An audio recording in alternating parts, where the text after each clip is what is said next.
యేసు నామంలో మీకు శుభములు సమృద్ధిగా కలుగునుగాక. మధురం నీ వాక్యం అనే కార్యక్రమానికి స్వాగతం. ఈరోజు మనం 7 రకములైన పరిచర్య అనే అంశం 2వ భాగం ధ్యానించుకుందామండి.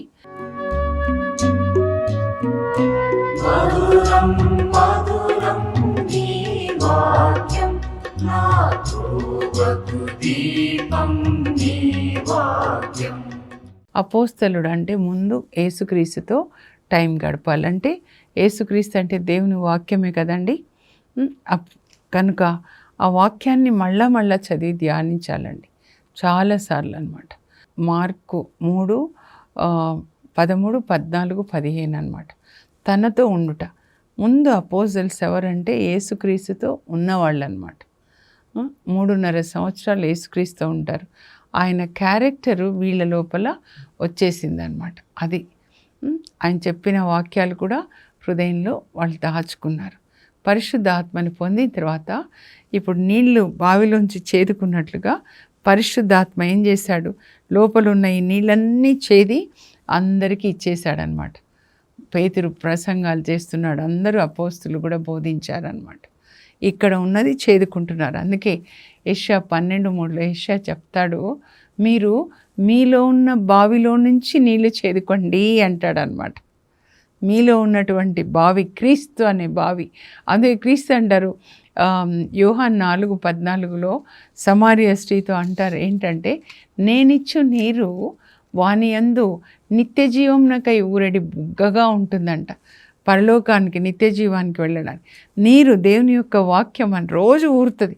బావిలో నీళ్లు ఊరుతూ ఉంటాయి కదండి, జలపడింది.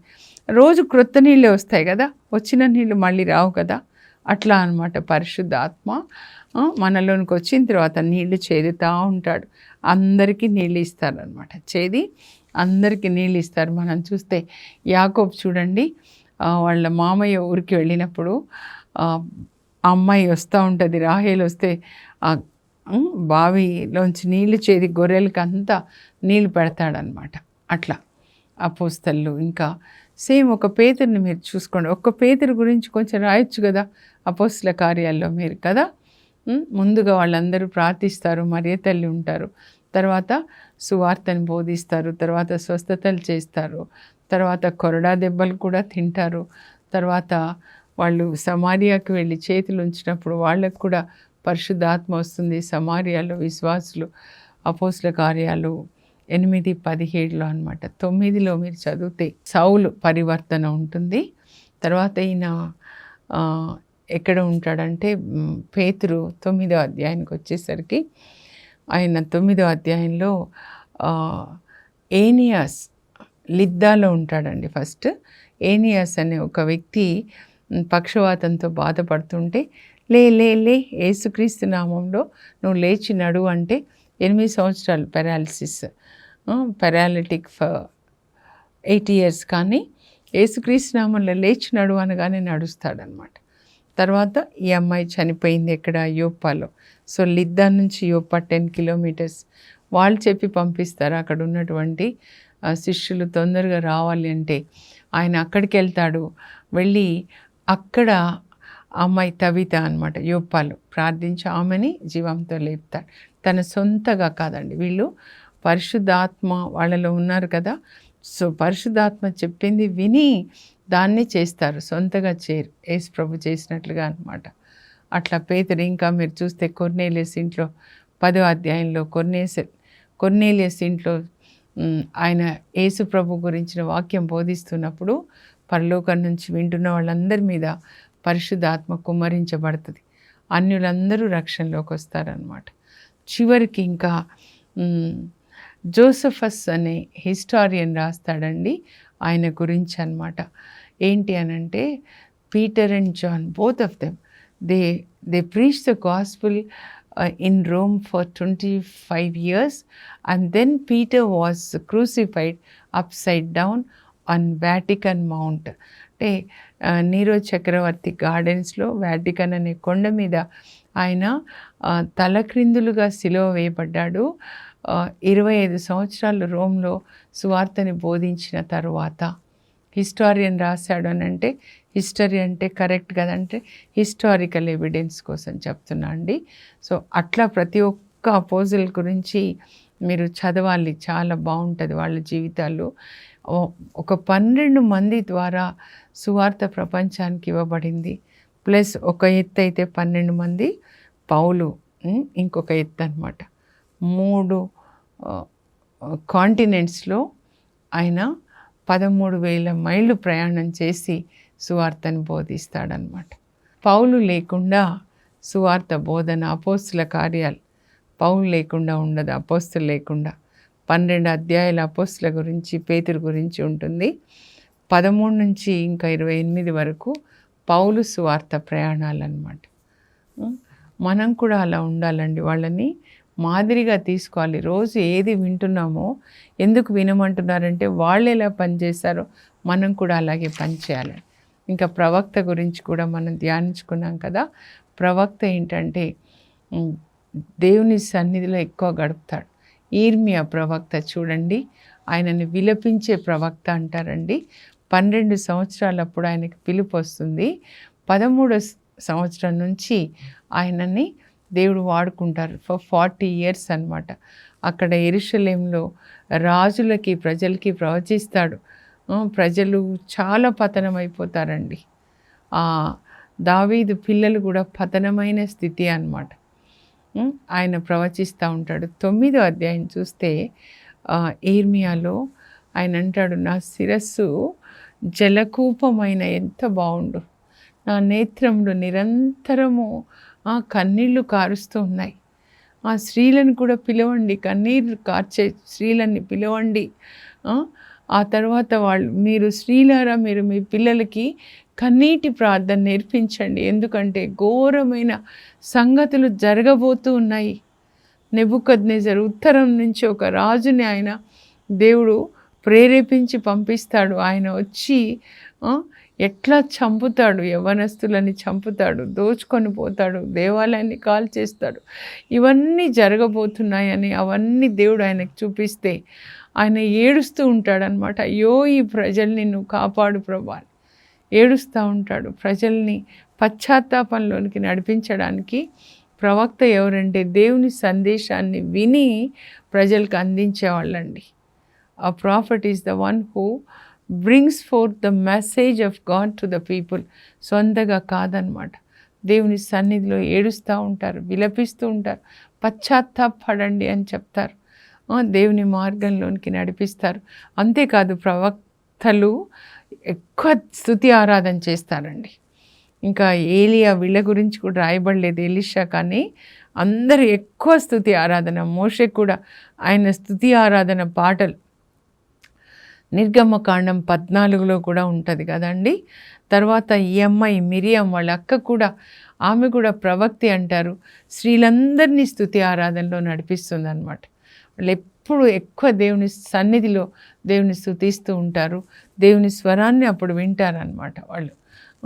ఆ తర్వాత ప్రవక్త అయిపోయింది కదండి. ప్రవక్త తర్వాత సువార్థికుడు మనం విన్నాము, ఫిలిప్పు ఎలా బోధించాడు అని. 8వ అధ్యాయం అపోస్తుల కార్యాలు. తర్వాత స్టీఫెన్ నాకు చాలా ఇష్టం అండి, ఆయన ప్రసంగం చూడండి. 7వ అధ్యాయం. యాక్చువల్గా ఆయన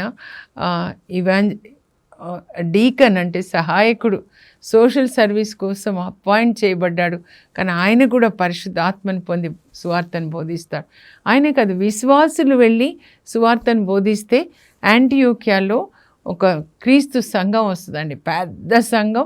విశ్వాసులు బోధించినప్పుడు వీళ్ళు సండే కూడుకుంటారు, దేవాలయంలో వాక్యాన్ని వింటారు, అగ్ని అభిషేకాన్ని పొందుతారు, వెళ్ళి సువార్తను బోధిస్తారు 6 రోజులు. మళ్ళా సండే వస్తారు, మళ్ళా నింపబడతారు. ఇది యాక్చువల్గా ఆదిమ సంఘం జీవించిన విధానం. సండే ఇన్ఫిల్లింగ్, మళ్ళీ మిగతా రోజుల్లో బోధించి మళ్ళీ వస్తారు. విశ్వాసుల వల్ల ఫామ్ అయిన సంఘం అండి ఇది, యాంటియోకియాలోని సిరియా అన్నమాట. మరి అట్లాంటప్పుడు ఇంకా స్టీఫెన్ ఎంత గొప్ప ప్రసంగం అండి. మొత్తం ఇట్లా ఒక్క ప్రసంగంలో మూట కట్టి ఇట్లా పోస్తాడు. ఆయన బావిలోంచి అట్లా వచ్చేస్తుంది అనమాట. ఆది కాండం నుంచి మొదలు పెడితే 12వ అధ్యాయం, యెషయా 66 బిగినింగ్ దాంతో ముగిస్తాడు. ఒక్క ప్రసంగం అనమాట. అప్పుడు ఎంత అభిషేకం వస్తుంది కదండి. ఆ సువార్థికులు. తర్వాత నెక్స్ట్ కాపరి అండి. కాపరి యేసు ప్రభు నేను మంచి కాపరి అంటారు కదా. మంచి కాపరి నేను మంచి కాపరి. ఎజెకియెల్ గ్రంథం 34లో 2 రకములైన కాపర్ల గురించి రాస్తాడండి ఎజెకియెల్.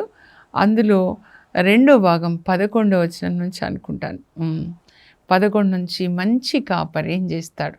మంచి కాపరి తప్పిపోయిన గొర్రెల్ని వెతుకుతాడంట, వెదకి రక్షిస్తారు. యేసు ప్రభు చెప్తాడు, నేను తప్పిపోయిన వాడిని వెదకి రక్షించడానికి వచ్చాను. నేను అలాగే ప్రార్థన చేస్తాను, ప్రభా తప్పిపోయినారు మా పిల్లలు, ఎవరికైనా అంటే అందరి కొరకండి, అందరినీ వెతకండి ప్రభా. అయ్యా నా కొడుకు ఇట్లా ఉన్నాడు, నా భర్త ఇట్లా ఉన్నాడంటే తప్పిపోయిన దాన్ని వెదకి రక్షించడానికి వచ్చారు కదా ప్రభా, వీళ్ళని రక్షించండి నాయన. అగస్టిన్ ఎట్లా రక్షించారు, గొప్పగా వాడుకున్నారు. అలా మమ్మల్ని, మా పిల్లల్ని, భర్తలు అందరినీ కూడా, కుటుంబాలని మీరు వాడుకోండి. మరి కాపరి ఏం చేస్తాడండి? గొర్రెల కాపరి యోహాను 10వ అధ్యాయం చదవాలి, నాకు చాలా ఇష్టమైనది కూడా ఇది. కాపరి ఏం చేస్తాడంట? గొర్రెల్ని పేరు పేరున పిలుస్తాడంట, పిలిచి బయటికి తోలుకొని వెళ్తాడనమాట. ఎందుకు? మేపడానికి అనమాట. పేరు పేరున పేతురు, అలాగే ఫిలిప్పు, మరియా నన్ను ముట్టుకోకు, చెక్కయ్య కిందికి దిగిరా. మీ అందరి పేర్లు, మన పేర్లు అన్నీ జీసస్కి తెలుసండి. మన వెంట్రుకలు ఎన్ని ఉన్నాయో మనకు తెలియదు, ఆయనకు తెలుసు. అంటే మన అంత లోపలేంటి బయటేంటి అంతా ఆయనకు తెలుసు. He knows everything. అందుకే పేతుర్ని జీసస్ అడిగినప్పుడు, నన్ను ప్రేమిస్తున్నావా, వీళ్ళందరికంటే ఎక్కువ చెప్పు అంటే, అవును ప్రభు అంటాడు. అయితే నా గొర్రెలు మేపు, నన్ను ప్రేమిస్తున్నాను ఎవరో చెప్తున్నారో వాళ్ళందరూ ఈ వాక్యంతో గొర్రెల్ని మేపాలి. మనందరూ ఎవరండి? గొర్రెలు. ఏం వాక్యం? గడ్డి వాక్యంతో మేపాలి మీ పిల్లల్ని. మీరు యేసుప్రభుని ప్రేమించడం అంటే ఆయన ఒకటి వాక్యంతో అందరినీ గొర్రెల్ని మేపాలి. దేవుడు మనకిచ్చిన గొర్రెలు కాపరి. ఇంకా ఎలా ఉంటుంది? మీరు ఎజెకియెల్ 34లో 16 చదివితే, గాయపడిన గొర్రెలకి నేను కట్టు కడతాను. ఎంతమంది హృదయంలో గాయపడి ఉన్నారండి. ఎక్కడ వెళ్ళినా కూడా ఈ మధ్య అంతా బ్రోకెన్ ఫ్యామిలీస్ ఏడుస్తున్నారు. కానీ యేసు ప్రభు గాయాలకి కట్టు కట్టి కుటుంబాల్ని కూడా కట్టే దేవుడండి ఆయన. కుటుంబాల్ని కడతాడు. ఆమోస్ 9:11లో కూలిపోయిన దావీదు ఇంటి గోడలు కట్టి పూర్వపు వైభవ స్థితి తీసుకొని వస్తాను. ఎవరు విడిపోవడం ఆయన చిత్తం కాదండి. ప్రతి దంపతులు వాళ్ళ పిల్లల్ని చూడాలి, ఎత్తుకొని ఆశీర్వదించాలి. 4 తరాలు చూశాడు, ఆశీర్వదించాడు. యోసేపు 4 తరాలు, అలాగే అందరూ 4 తరాలు పిల్లల్ని చూడాలి. 128వ కీర్తన దేవుని యొక్క డ్రీమ్ అండి, కళ. ప్రతి దంపతుల విషయంలో పిల్లల్ని మీరు ఆశీర్వదించాలన్నమాట. ఎవ్వరు విడిపోవడం దేవుని చిత్తం కాదు. నేను విడాకుల్ని అసహించుకుంటానంటే మనం కూడా అసహించుకోవాలి. దేవుడు ఏది అసహించుకుంటారో అది మనం అసహించుకోవాలి. దేవుడు ఏది ప్రేమిస్తారో మనం దాన్ని ప్రేమించాలన్నమాట. అందుకే దావీదు కూడా గొర్రెలు కాస్త ఏమంటాడు? ప్రభువే నాకు కాపరి, ఇక ఏ కొదవ లేదు, పచ్చిక గల చోట్ల ఆయన నడిపిస్తాడు. ఎక్కడ గడ్డి దొరుకుతుందో అక్కడికి అన్నమాట. ఇప్పుడు వాక్యం మీకు దొరుకుతుంది కదా, మీరు అక్కడికే రావాలి. మీ హృదయం గాయపడితే కట్లు కడతాడు ఆయన. శాంతికరమైన జలంలో ఎందుకంటే ఎక్కడ దేవుని సన్నిధి ఉంటుంది? పరిశుద్ధాత్మ. ఆయన జలాలంటే పరిశుద్ధ దేవుని యొక్క వాక్యమే శాంతి మీకు ఇస్తుందండి. మీకు శాంతి ఎందులో దొరకదు. హోటల్కి వెళ్ళి తింటే, త్రాగితే, షాపింగ్ చేస్తే దొరకదు. మళ్ళా చేదుకోవాలి. మళ్ళా వస్తుంది సమరియా స్త్రీ, మళ్ళా చేదుకోవాలి. ఈరోజు తాగితే మళ్ళీ రేపు, ఈరోజు షాపింగ్ చేస్తే మళ్ళా. కానీ జీసస్ మనలోనికి వస్తే మళ్ళా ఈ బావి ఆ బావి అవసరం లేదు, 5 భర్తలు అవసరం లేదు, 6వ వ్యక్తి అవసరం లేదు, వీళ్ళెవ్వరు ఇవ్వరు, జీసస్ ఇస్తారు మనకి పీస్. అట్లా అన్నమాట. అదే చెప్తున్నారు. గాఢాంధకార లోయలో నువ్వు ఒంటరిగా లేవు, నీలో క్రీస్తు ఉన్నాడు, క్రీస్తు నాలో ఉన్నాడు, క్రీస్తు నా ముందు ఉన్నాడు, నీకు జయమిస్తాడు. నీ వెనకాల ఉన్నాడు, నేను కాపాడుతారు శత్రువులని. నీ చుట్టూ ఉన్నాడు, నీ పైన ఉన్నాడు, నీ క్రింద ఉంటాడు. నువ్వు కింద పడినప్పుడు పట్టుకుంటాడని, కింద పడకుండా. అది క్రింద అంటే పైనుంచి పడేస్తే ఎవరైనా ఆయనని పట్టుకుంటాడు, కాపాడే దేవుడుగా ఉన్నాడు అనమాట. అది కాపరి పనులన్నీ కూడా ఎజుకేల్లో 34లో 16 నుంచి ఉంటుందండి. 40 ఫంక్షన్స్ ఆఫ్ ఎ షెపర్డ్ అనమాట. అలాగే యేసుప్రభువే చెప్తారు, నేను మంచి కాపరి, నేను నా గొర్రెల కొరకు నా ప్రాణం ఇస్తాను. మంచి కాపర్లు వీళ్ళ అపోస్తులు కూడా ప్రాణాలు ఇస్తారండి. పునీతులు కూడా ప్రభు కొరకు గొర్రెల్ని కాస్తూ గొర్రెల కొరకు ప్రాణాలు ఇస్తారన్నమాట. మంచి కాపరి. నేను నా గొర్రెల్ని ఎరుగుతాను, నా గొర్రెలు నన్ను ఎరుగుతాయి. అంటే క్లోజ్ రిలేషన్, ద్రాక్షవల్లి తీగల్లాగా. భర్త భార్య ఎంత క్లోజో అంత క్లోజ్ రిలేషన్ అండి. క్రిస్టియానిటీ అంటే ఒక మతము, ఒక టైంకి చెప్పే ప్రార్థనలు కాదండి. It's your personal relation with Jesus. పరమగీతాలు. నా ప్రియుడు నావాడు, నేను అతని దానను. ప్రియుడు నా ప్రియుడు నన్ను పిలుస్తున్నాడు. ప్రేయసి లెమ్ము సుందరాంగి నా వెంట రమ్ము, కొండబండ సందులలో దాగుకొనిన పౌరం. చిన్న తెరేసమ్మ వీళ్ళు కొండబండ సందులు, బయటికి రారు, లోపలే. ఈ లోకమే తెలియని పావురాలన్నమాట, పరిశుద్ధమైన పావురాలు. నీ స్వరం నాకు వినిపించు, నీ మోము నాకు కనిపించు అంటే స్పిరిచువల్ అన్నమాట. అలా పిలిపిస్తున్నాడు. ఇప్పుడు యేసు ప్రభు మేఘాల్లోకి వచ్చి మనల్ని పిలుస్తున్నాడు. మన ఆయన దగ్గరికి వెళ్ళిపోవాలి, ఈ లోకం వద్దు మనకి ఇంకా, అట్లా ఉండాలన్నమాట. అది మంచి కాపరి చివరికి ప్రాణాలు ఇచ్చాడండి. యేసు ప్రభు మన కొరకు ప్రాణం ఇచ్చాడు, దేవుని మార్గాన్ని బోధించాడనమాట. తర్వాత సహాయకులండి. యేసు ప్రభు సేవలో ఎంతోమంది సహాయం చేస్తూ ఉంటారు. మీరు పాత నిబంధనలోంచి చదివితే కూడా మోషేకి సహాయకుడిగా ఉంటాడు జాషువా ఫర్ 40 years అన్నమాట.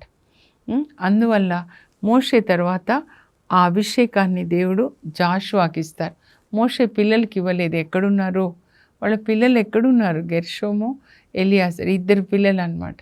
కానీ సేవ చేసిన ఈయనకు వచ్చింది. ఏలియా అభిషేకం ఎలీషాకు వచ్చింది 2 అంతలుగా అన్నమాట. అలాగే తిమోతి పౌలుకి సేవ చేస్తాడు. సహాయకులు చాలా చాలా అవసరం అండి దేవుని సేవలో. మనం దైవజనులకి గ్లాసుడు మంచినీళ్ళు ఇస్తే పరలోకంలో బహుమతి ఉందని మత్తయి 10:42లో యేసు ప్రభు చెప్తారు.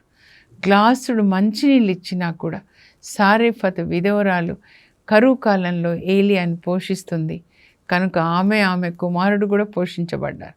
మరణించిన ఆమె కుమారుడిని మళ్ళా దేవుడు బ్రతికిస్తారనమాట. అలా దైవజనులు. మీరు యేసు ప్రభు సువార్త సేవలో ఎంతమంది స్త్రీలండి, స్త్రీలందరూ మీరు వినాలి. ఇప్పుడు మనందరము దేవుని యొక్క సువార్తని బోధించాలి, దైవజనులకి తోడుగా ఉండాలి. లూకా సువార్త 8వ అధ్యాయంలో యేసు ప్రభు పట్టణ గ్రామం వాడవాడలో వెళ్ళి సువార్తను బోధిస్తున్నప్పుడు ఆయనతో పాటు ఆయన శిష్యులు ఉన్నారు. అంతేకాదు నెక్స్ట్ ఎవరు ఉన్నారు ఆయనతో అంటే స్త్రీలు ఉన్నారనమాట. 7 దయ్యంల నుండి విడుదల పొందిన మగ్దలా మరియ. 7 దయ్యాలనంటే 7 deadly sins అంటారండి. Pride, anger, jealousy, lust, greediness, ఇవన్నీ అనమాట. ఆమె తర్వాత సలోమి అమ్మ, సిలువ చెంత ఎవరున్నారు? క్లోఫా భార్య మరియమ్మ. మరి ఇక్కడ లూకా 8లో హెరోద్ ప్యాలెస్ మేనేజర్ కూజ, ఆయన వైఫ్ జొహాన్నా. ఎంత పెద్ద ప్యాలెస్ మేనేజర్. ఆ హెరోద్తో పాటు ఎన్ని పనులు చేశాడో, దుష్ట పనులు. కానీ ఆయన భర్త పాపానికి పరిహారంగా ఈమె వచ్చి ఈ సలోమి అమ్మ అంటే జబదాయి కుమారుల తల్లి, పెద్ద యాకోబు యోహాన్ల మమ్మీ సలోమి అమ్మ సేవలో ఉంటుంది, మగ్దలా మరియ సేవలో ఉంటుంది. చిన్న యాకోబు వాళ్ళ మమ్మీ లేఖ రాస్తాడు, యెరూషలేం బిషప్. మరియ తల్లి కజిన్ అన్నమాట. ఆమె పేరు కూడా వేరొక మరియమ్మ అంటారు. మత్తయి 28:1లో మరి సిలువ చెంత కూడా ఉంటారనమాట. ఆయన తల్లి, ఆమె సోదరి, మరియ తల్లి వాళ్ళ కజిన్ సిస్టర్ అన్నమాట. చిన్న యాకోబు వాళ్ళ మమ్మీ. వీళ్ళందరూ సేవలో యేసు ప్రభుకి తోడుగా ఉంటారండి. జోహాన్న, సుజానమ్మ, ఇంకా పెక్కుమంది స్త్రీలు యేసు ప్రభుకి తోడుగా సేవలో ఉండి వాళ్ళ అవసరాలన్నీ 12 మంది శిష్యులు జీసస్ వీళ్ళందరి అవసరాలు తీరుస్తున్నారు. అందుకే సిలువ చెంత మీరు చూడండి, ఆయనని గలిలియా నుంచి ఆయనను వెంబడించిన పెక్కుమంది స్త్రీలు సిలువ చెంత ఉన్నారండి. వీళ్ళు పారిపోయినారు అపోస్తులు, కానీ స్త్రీలు పారిపోలేదండి. కనుక మనం నిలబడాలి, సువార్త బోధించాలి. చర్చెస్ కట్టిన మొదటి వ్యక్తి ఎవరంటే స్త్రీ, సెయింట్ హెలీనా అన్నమాట. యెరూషలేంలో యేసుప్రభుని సిలువ వేసిన చోట అనేక చోట్ల ఆమె చర్చెస్ కట్టిస్తారు, రోమ్లో కూడా అన్నమాట.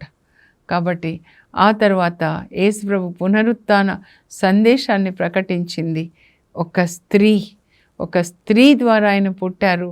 మరియ తల్లి ఒక స్త్రీ ద్వారా పునరుత్థాన సందేశం లోకానికి ఇవ్వబడింది. మగ్దల మరియమ్మ, లిడియా, ఒక స్త్రీ పౌలుకి మెయిన్ సపోర్టర్ అండి మినిస్ట్రీలో, ఫిలిప్పీలో అన్నమాట. ఇప్పుడు యూరోపియన్ కాంటినెంట్ అంతా రక్షణలోకి వచ్చిందంటే అక్కడ ఒక స్త్రీ పౌలుకి తోడుగా నిలబడ్డారు, ఫైనాన్షియల్గా అన్ని విషయాల్లో అన్నమాట.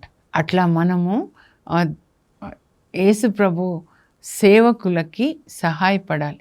మార్తా, మరియా, లాజర్ వీళ్ళు కూడా బెతానియాకు వచ్చారంటే యేసు ప్రభు వాళ్ళ ఇంట్లోనే సువార్త బోధిస్తారు. విన్న వాళ్ళకి, అపోస్తులకి అందరికీ వంట చేయాలి. మరి యేసు ప్రభుకు కూడా మార్త అట్లా బిజీగా ఉంటారు, కానీ ఆమె ముందు వచ్చి రిసీవ్ చేసుకుంటారండి. యేసు ప్రభు ఈ లోకంలో చివరి 4 రోజులు వాళ్ళ ఇంటికే వెళ్తారు. మీరు చూస్తే యేసు ప్రభు యెరూషలేం ప్రవేశిస్తారు. పామ్ సండే, ఆ రోజు సండే, మండే, ట్యూస్డే, వెడ్నెస్డే 4 దినాలు కూడా ఆయన రాత్రులలో శిష్యులతో కలిసి వాళ్ళ ఇంటికి వెళ్తారు. అంటే అంతగా ప్రేమిస్తారు. ప్రభు కూడా వాళ్ళని ప్రేమించారని యోహాను 11:5 రాయబడి ఉంటుంది. మనము దైవజనులు సేవ చేయడానికి సపోర్ట్ చేయాలి. వాళ్ళ ద్వారా ఎన్ని ఆత్మలు సంపాదించబడ్డాయో అందులో మీరు కూడా భాగస్థులు అవుతారు. ప్రవక్తని ప్రవక్తగా గుర్తించి స్వీకరించువాడు ప్రవక్త బహుమానాన్ని పొందుతాడు. నాకు కూడా ఎంతోమంది సేవలో తోడుగా ఉన్నారండి. సో మా ప్రార్థనలో, మా హస్బెండ్ ఫ్యామిలీ ప్రేయర్లో ఎవరెవరు నా భార్యకి తోడుగా ఉన్నారో వాళ్ళందరినీ వాళ్ళ కుటుంబాలని ఆశీర్వదించండి ప్రార్థనలో చెప్తూ ఉంటారు. నేను కూడా చెప్తాను. నేను ఒక్కదాన్ని కాదండి, చాలామంది నాకు సపోర్ట్ చేయడానికి ప్రభు ఇచ్చారు. దేవుడు ఆ కుటుంబాన్ని జ్ఞాపకం చేసుకొని వాళ్ళ పిల్లల్ని ఆశీర్వదించాలి. దేవుని రెక్కల నీడలో వాళ్ళు ఉండాలి అని. తర్వాత ప్రోత్సహించే పరిచర్య అనగానే బర్నబా అండి. అపోస్తల కార్యాలు 4లో ఆదిమ సంఘం ఎంత ఒకే మనసు, ఒకే హృదయం, వాళ్ళందరూ పేతురు ఒకటి చెప్పాడంటే అందరూ ఒకటే అన్నమాట. ఒకే హృదయం, అందరూ వాళ్ళకు ఉన్నది పాలు పంచుకుంటున్నారు. They are sharing and caring. అది పరిశుద్ధాత్మ వస్తే భాషల్లో మాట్లాడడం ప్రక్కన పెట్టండి, మనకున్నది ఇతరులతో పంచుకుంటారండి. వాళ్ళు ఇతరులకు పెట్టకుండా తినరన్నమాట. అది ఐక్యత, ప్రేమ, సంతోషం, వినయం.